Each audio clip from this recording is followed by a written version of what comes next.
I'll tell you what, it's a lot more motivating to be the person who's passing folks in the last 20 miles than the person that's struggling, limping home, totally exploded, and you're getting passed by everybody.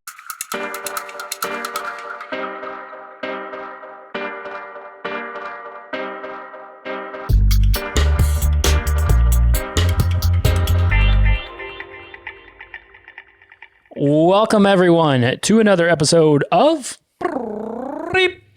Coaches on Couches. Being slouches.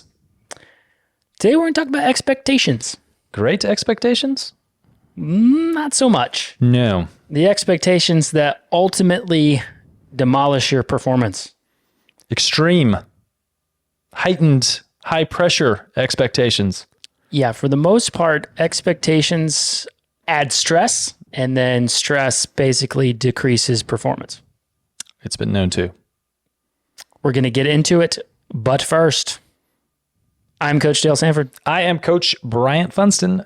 We are the co-founders of BPC Performance Coaching, where we specialize in helping time-crunched athletes optimize their busy schedules so they can maximize their athletic performance. You can find out more about BPC by going to buildpeakcompete.com. Check us out on Facebook and YouTube at Build Peak Compete, and all up on that Instagram at BPC Performance. There you go.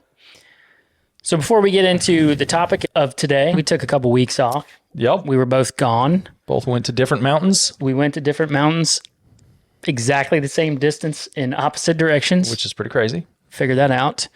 It turns out Colorado, Southwest Colorado, is the same distance away as the Adirondacks. The Adirondacks. Yeah.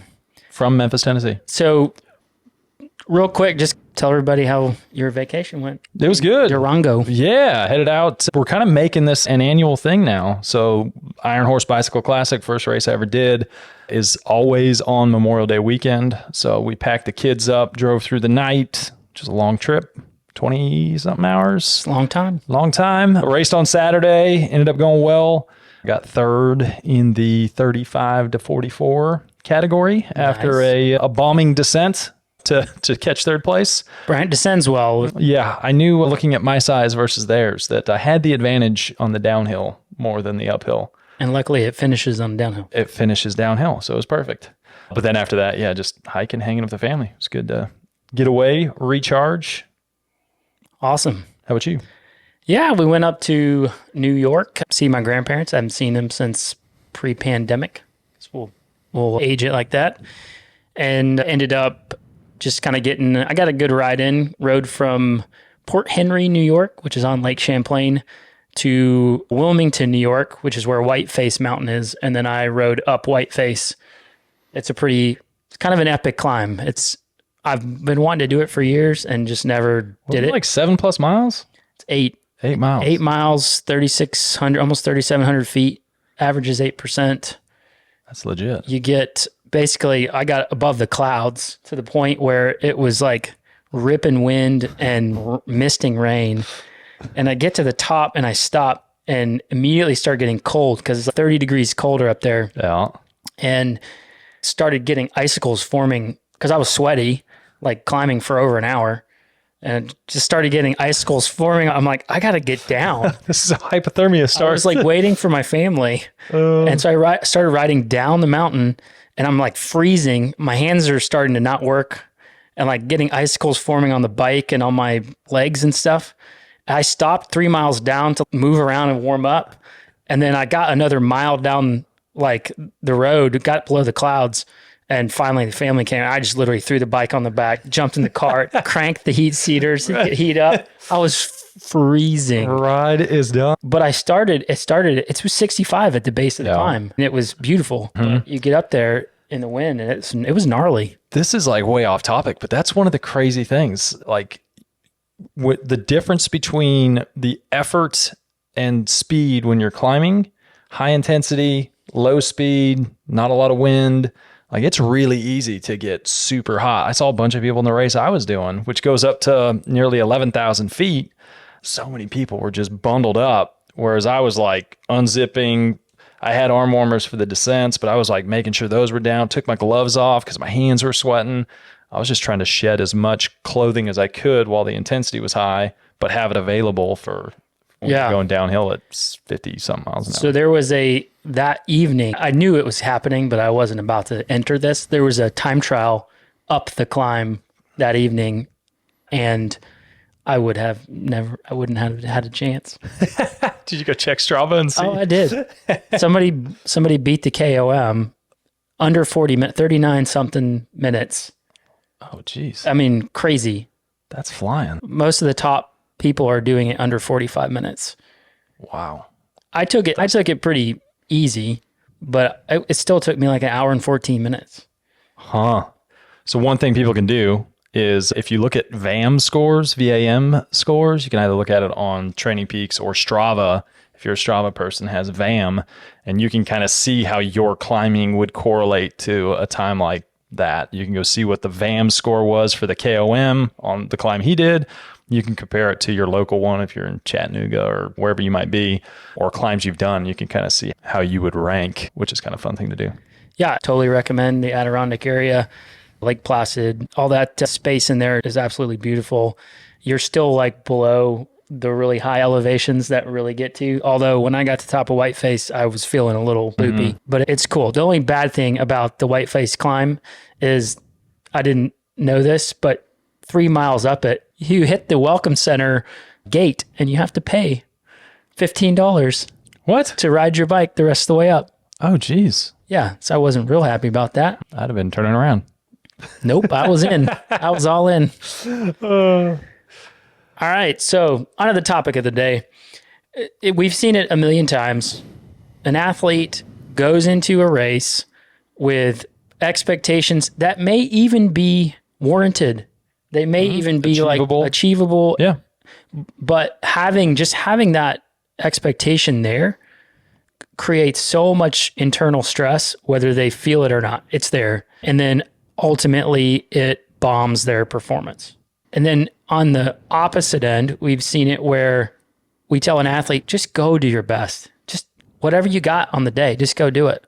And they end up having a breakthrough day. Yeah, when the pressure is low, the expectations are low, the stress surrounding it is lower. It all is sort of like a trickle down. You can probably think back to your last race if you're someone who's racing. If it was like a really big priority, especially if you're just doing one event per year, it's so easy for the pressure to mount. You've adjusted your family life around it. You've invested a lot of money into it. And all these things it's all the eggs in one basket. And it affects your sleep. There's so many things leading into that can really be magnified by having an unrealistic amount of pressure put on yourself due to wanting to either oftentimes exceed those goals that you have set for yourself. Yeah, everybody wants to transcend their fitness on the day, but that is incredibly difficult to do. And it happens so rare. It does happen, don't get me wrong, but it just happens very rarely. We try to not give athletes like goal times, placings. That's not something that we really put a lot of weight on. And the major reason for that is basically the 3 C's. These 3 things that are incredibly uncontrollable. So the first C would be the course.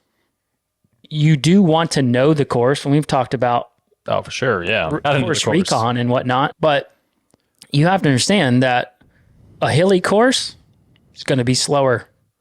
The route that I rode up in New York, I usually around here, I'll average riding solo, ride 100 miles and average 20, 21 miles an hour by myself.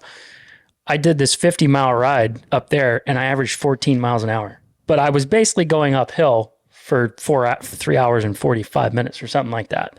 You have to understand that hilly is going to be slower. If the course has like lots of turns or like turnarounds, like you get 180 turns, there's some courses in there that have 4 180 turns. That's a lot of speed lost. With like swim specific stuff, you might go with or against a current. That's going to affect your time. Water temperature, with or without a wetsuit. Absolutely. Mm-hmm. And then even swim courses are the biggest variable year to year. Even if you've done the same race multiple times, guaranteed those buoys are not in the exact same spot year after year. We're talking hundreds of yards can be added or subtracted from a course from year to year, and it's going to affect your time. Even just looking at, so just as recent as this past weekend, Unbound, one of the probably the biggest gravel event, definitely in the US, but probably around the world right now.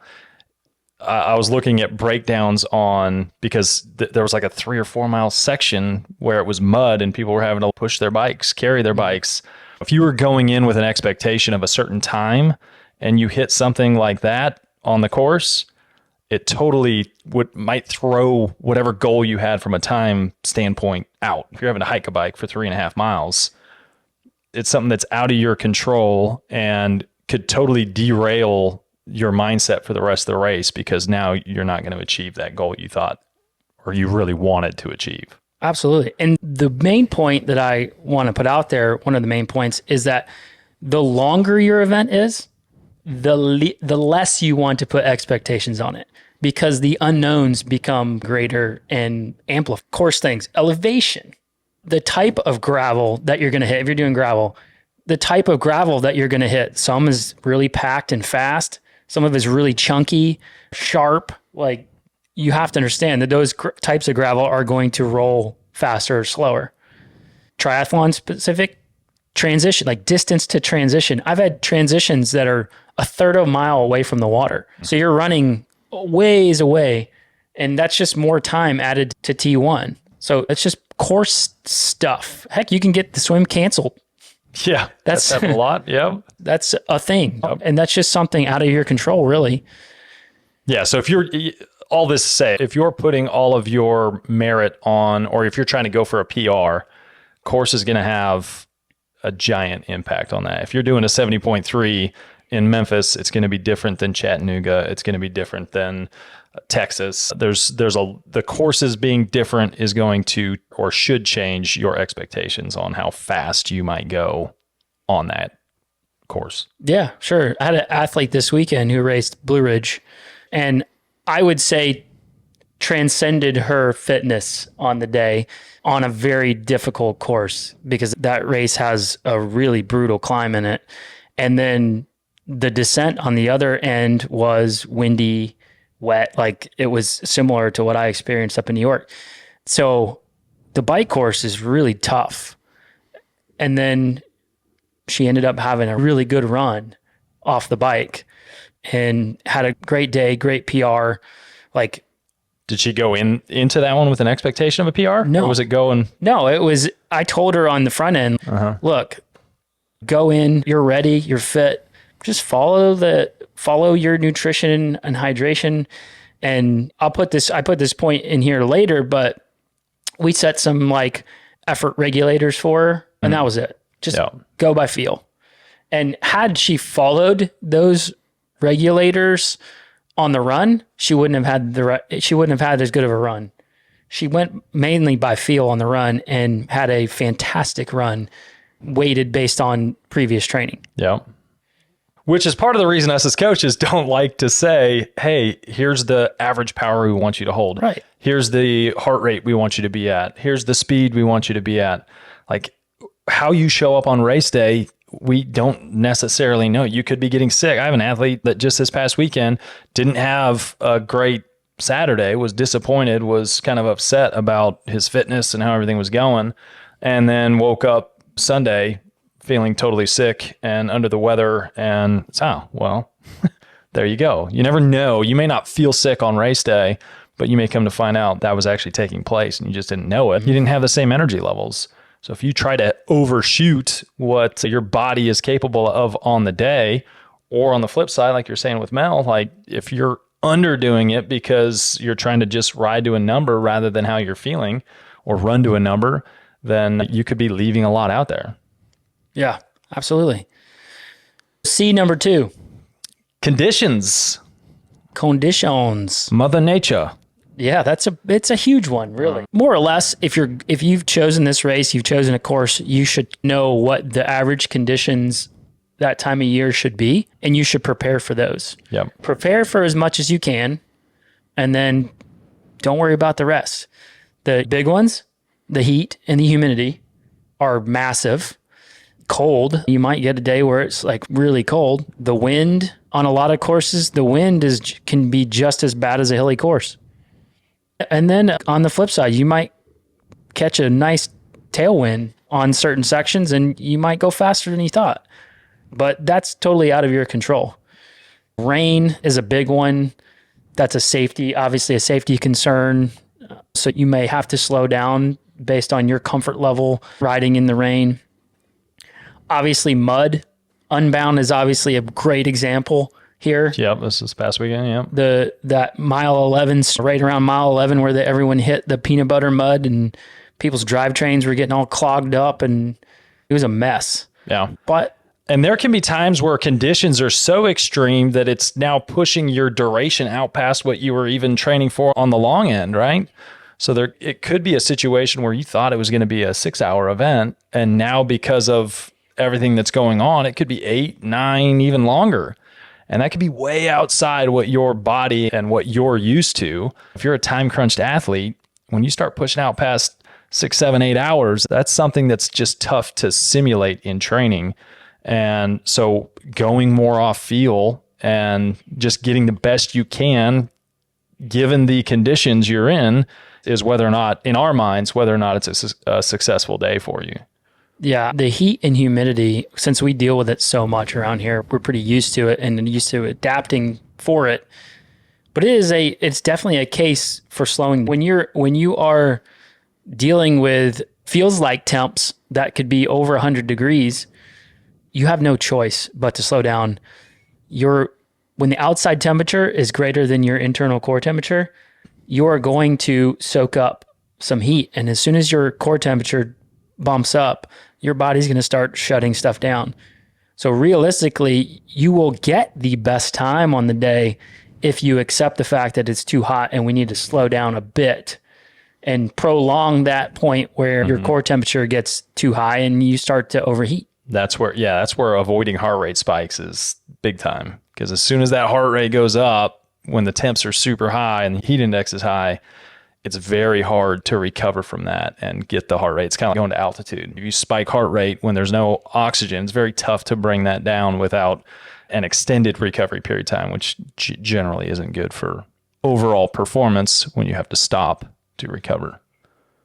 Don't recommend it. Rev limiter. It's like the governor on a car. You got to put the governor on the car when it's super hot or super high altitude. Yeah, 100%. C number 3. Out of your control. Who shows up? Yeah, competition. Now, so this would be if you're going for a placing, right? So the other stuff we're talking more about time, like PR time-wise. Now we're shifting more to if you're someone going in with a big placing in mind, I want a top 3, I want a Kona spot, I want to qualify for Worlds, like whatever it may be. That sort of depends on who shows up, right? Yeah, you definitely need to know who is strong, especially in the case of a bike race, cycling, because that person could steer the way that the race unfolds.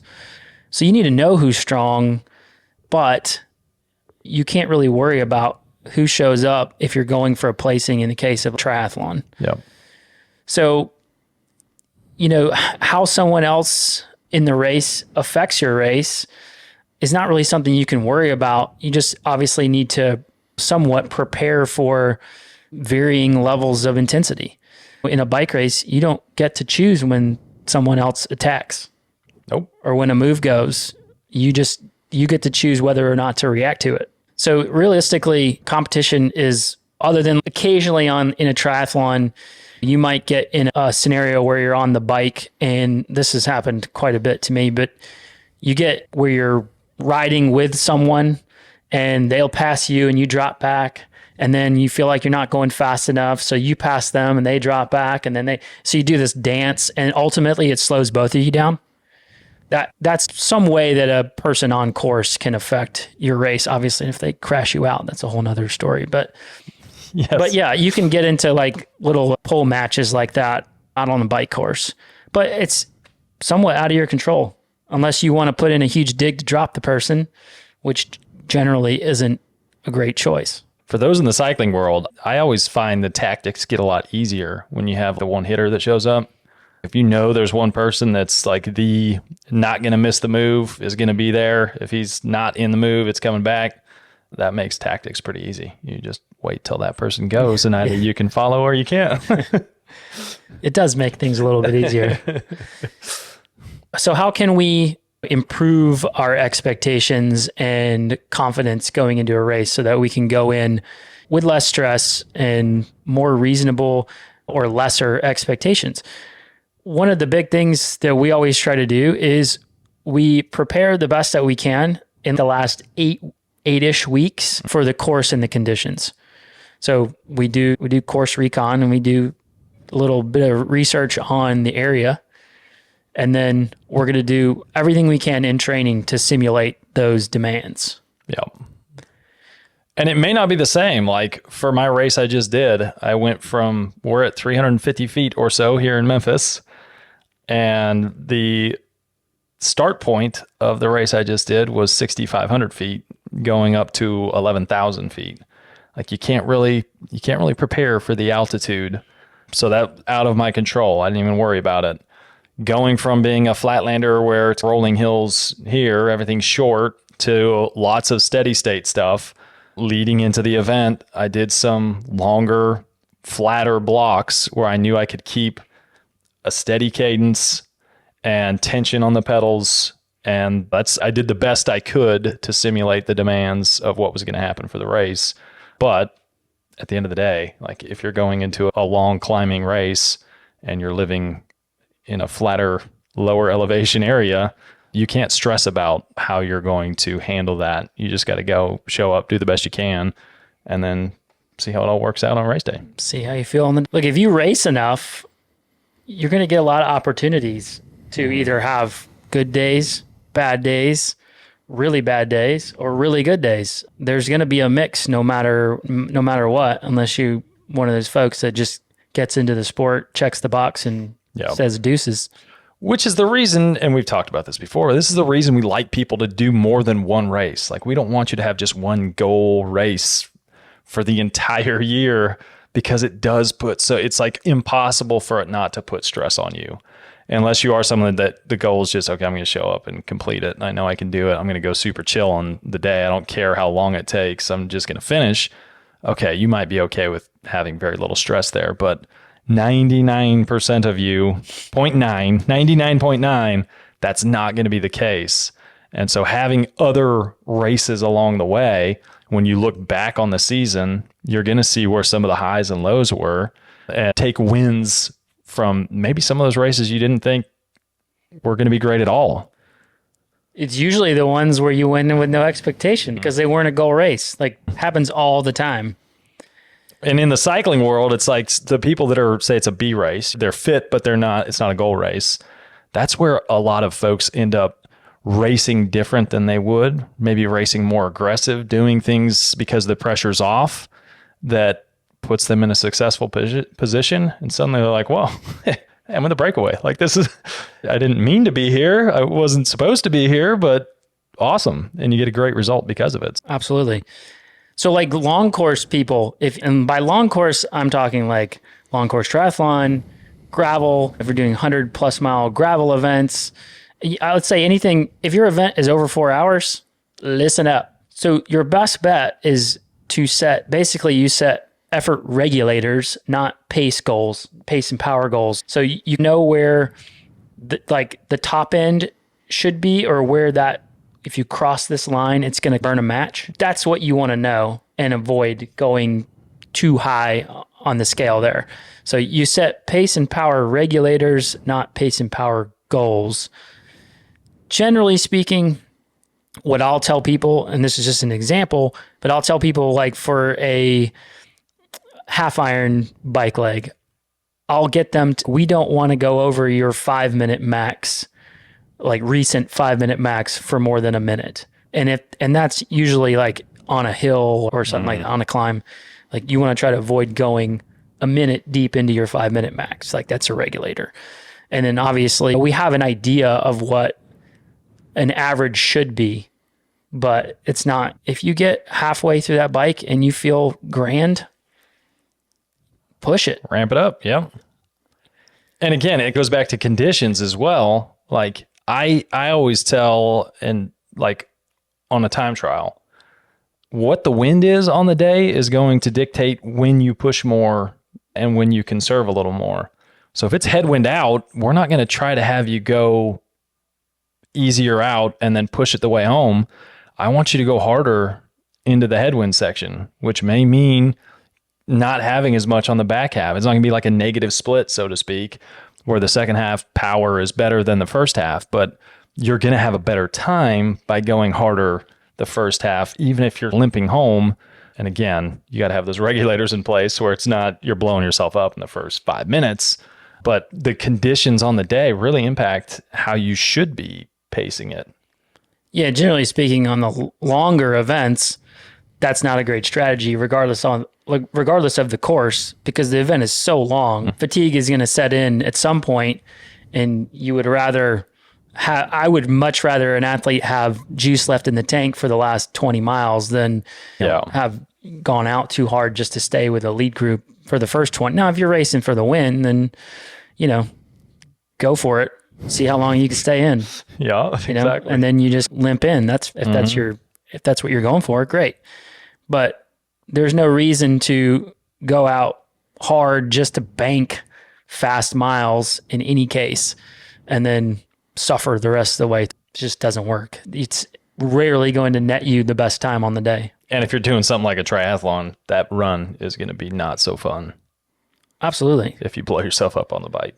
So one of the other things we always suggest for people, especially people doing long course, is that instead of focusing on like hitting an average power or something like that, focus more on hitting your fueling goals and your hydration goals and just generally holding good form.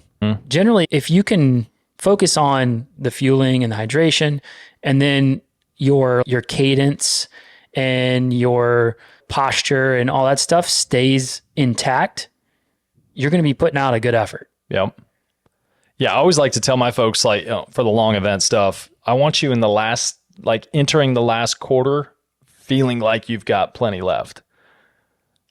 So if you can get to that, say 75 mile of 100 and you're not feeling totally blasted, then that's a really good thing. Or maybe it's 60 miles for you, but it's so easy to overcook that front end and get to mile 60 and be totally smoked, either because you weren't paying attention to nutrition, you're fueling like you should be, or because you went way too hard and had unrealistic expectations on how hard you could go early on. And those last 40 miles, you end up giving way more back than you gained on the first 60. So it's like even more important for those who haven't gone super long before. Like if it's your first time, like we went and did rule of 3, which is a long day. It's a long day. And it's one of those that we were on a team, and early on, I was complications. Yeah, we had some stuff happen, flat tires, whatever. And there was one section of the gravel we got out of the single track. And I remember riding and like looking at heart rate and going off perceived effort. I'm like, guys, do you feel like you're riding too hard? Because I feel like I'm kind of riding too hard for how far we've got to go. And Dale goes, yes, I do. But it was one of those. We were 25 miles in of 100-mile event. And it was like, it was not going to be sustainable. So fortunately, we have the experience in doing long stuff, but it's easy to get caught up in going way too hard early. So if you have that mindset of I'm going to control my nutrition, I'm going to pace myself so I know I'm going to feel good at mile 60, 70, 75, then there's a good chance that you're going to be in a good spot. You're still going to finish smoked, but you're going to be in a much better position and have a better overall result if you do. Yeah, you can always empty the tank late in a race. If you feel like you maybe went a little bit too easy, just empty the tank. Don't finish feeling great. I mean, realistically, if you're going for the fastest time in any case, you should not finish feeling great. No. You should finish feeling like you left it all out there. You can always pace the front end early, save it for the last 20, 25%. And then if you get to the last 10%, and you're feeling way good, just put the gas on. And I'll tell you what, it's a lot more motivating to be the person who's passing folks Oh, hell in yeah. the last 20 miles than the person that's struggling, limping home, totally exploded, and you're getting passed by everybody. So much more motivating. In both those scenarios, you're suffering. And in one, it's a motivated suffering because you're passing people. And in the other, it's a demoralizing suffering. I never want to do this again kind of suffering because now you're getting passed by everyone. Yeah, that's a good point. So what are some things? So I know there's some people that are probably thinking, okay, but what if I'm literally training for a specific goal time, like a running race or a time trial or something like that, where, you know, this can be, I would say in the world of triathlon, goal times are far less relevant because the course can change year to year, especially with the swim. It has to be a very apples to apples comparison. But for the most part, a run race course or a time trial course that's held year after year, those are pretty predictably the same. Now, we know that the conditions on the course can change year after year. Yep. But what are some of the things that you can do for somebody who's going for a very specific goal time to reduce the overall expectation and go in just more confident and ready to rock it? Number one is you've got to hit those in training. So if you develop the confidence in your training, you apply it on race day. So having a goal time or a goal speed in mind and not hitting that in training is, as a coach, we need to readjust our goals on race day. We're not just going to hope you show up on a great day and have you go out and try to blow yourself up and see if you can hold it. The shorter the event, the easier it is to have pace goals as well, I would say. Again, you mentioned it earlier. The longer that course is, the more stuff can go wrong and the harder pacing is. There's so many more variables. The impact of the sleep the night before and the night before that, your fueling, all of that gets magnified when a course is long. It's not as much if you're someone that's doing a 5K or if you're doing a 20K TT. Those are shorter, sub 30 minute for a lot of folks style events. But number one with my athletes is we got to do it in training. And if you can do it in training, there's a good chance you can do that or better on race day. And with my athletes, I say, okay, well, here's what we know you can do. Let's start there. First half, let's peg it at what we know you can do. Empty the tank the second half. Yeah. Yeah. The big key there is don't go in expecting to transcend what you've done in training. No, start with what you know you can handle. And then if you're on a bad day, you're on a bad day. But if your goal is that time, then you have to go into it knowing you may not achieve it. And it should be, and the way I approach it for myself personally is I'm going to either hit this or I'm going to blow up and I'm going to be last place. If my goal is that, if my goal is first place, I don't really care about second place or third place. I'm going to go out and have an average speed if we're kind of like thinking about a 40K TT. If I'm going to have a time that I know I think is what you have to do to win it, and I end up getting out there and I just can't do it.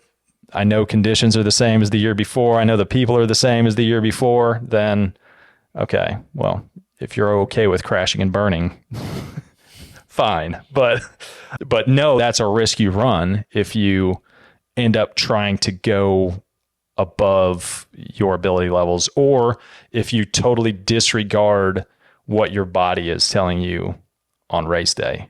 Most people, after the adrenaline wears off the first 2 minutes, you can really tell pretty quickly whether you're on a good day or not. I've done that a few times. Oh, yeah. And that's where, going back to, if we're talking about how to pace something, the excitement level is high. Minute one, you don't feel much on especially a shorter, harder event. The adrenaline's there. You're like, wow, I can't even feel my legs. This is great. And then it hits. And that blood lactate starts building up and you realize, I should not have gone out at my peak 1 minute power for the first 45 seconds of this event. So that's where having the effort regulators, I'm not going to push my 5 minute number peak 5 minute of the last 3 months for the first 5 minutes of a 40K, or that's going to be bad. So moral of the story is know what you're capable of and don't try to exceed that, at least in the first half of the race. Correct. Don't self-sabotage in the first half. And the only exception I would have would be like, and I, in most scenarios, probably wouldn't tell my athlete to do this, but like for me personally would be if I know my whole goal, and we've got some folks that like, they want to go set personal record, and this is the course to do it on. These are the conditions to do it on. They see that the conditions on the day are good for it. Then, okay, if that's what you want to do, go for broke and see what happens. But even still, like, you got to listen to your body. Like, you're going to find out pretty quick. But you need to know your mentality too. If you're someone who's going to then get demoralized by that and not want to stay in it, then you may find out like the athlete I was talking about earlier who woke up sick the next day. And that's the reason why you didn't have the performance that you did on the day. Yeah. So to kind of pull this all in, realistically, you need to go into your race, basically, say it a million times, trust your training. You've done the work. If you know that you haven't done the work, then there's cause for concern there. And then be more conservative in your approach to the race. Start even easier. Right. But otherwise, just go into the race knowing that you're ready and do the best that you can on that day, on any given day. I can't tell you, I'm honestly, like, I can't tell you the last time that I went into any race with a goal time. I mean, maybe a range, but a pretty wide range of goal times. That's probably why I'm still in the sport after 15 plus years, is because I learned a long time ago that if I set all these expectations, when I didn't achieve those, it was really demoralizing. I'm a competitive person. I hate losing. And to me, not achieving a set goal is losing. So I just don't set them. And then I end up having a lot of better results because of it. No, for sure. And that's where racing a lot is helpful. Because, okay, well, I've got the next one still. This was an off day. I'm not going to put all my worth on how my performance was on this one day. I'm going to learn from it and then apply what I've learned to the next one and just try to keep getting better along the way. But like you said, all you can ask of yourself is to give the best that you've got on the day. And that may be much better than your expectations. It may be worse than your expectations, but so long as you gave everything, you applied your race plan, you followed your nutrition, did the stuff you needed to beforehand, you did the preparation you needed to, all you can ask of yourself is just giving your best, not quitting, and you should be happy knowing that you gave that 100%. Yeah, if you gave it all. All right, I think that about sums it up. If you guys have any other take on it, let us know in the comments. Otherwise, we appreciate everyone hanging out, listening, watching. We'll catch you guys next time. Adios. Peace.